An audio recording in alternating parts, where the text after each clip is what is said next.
Snozel and the really big bone. Joe was sleeping in his bed.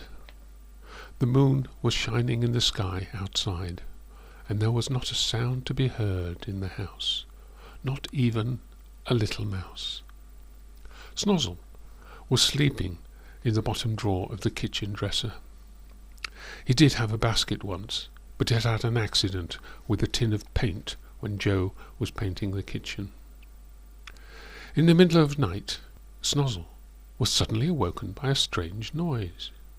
It seemed to come from outside. Snozel climbed on the kitchen cabinet to look out the window.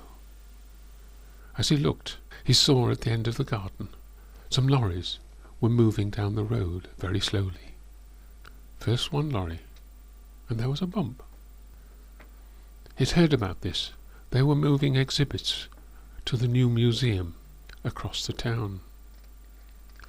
The lorries bumped over some roadworks that there had been outside his house. One of the lorries bumped very severely. Something seemed to have fallen off.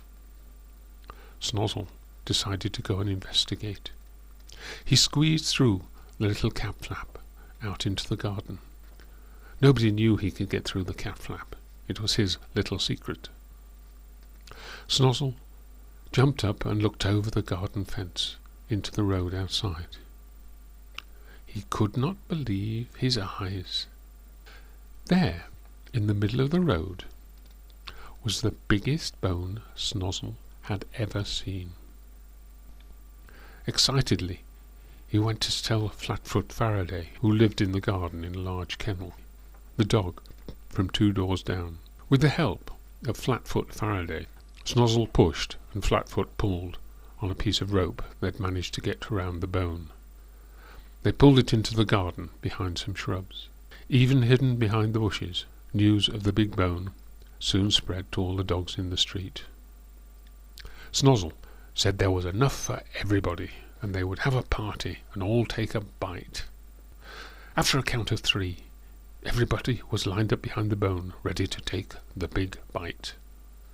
Seconds later, after everybody had had a big bite, they were all spitting out bits of bone. Mr. Chubley gets up early. He delivers the milk round the town. Now what a surprise he saw with his eyes when he opened the curtains that morning.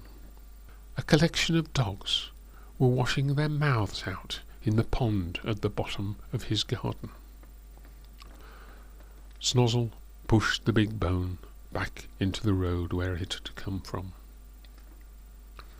Shortly afterwards, another lorry came down the road, an early morning coal delivery lorry.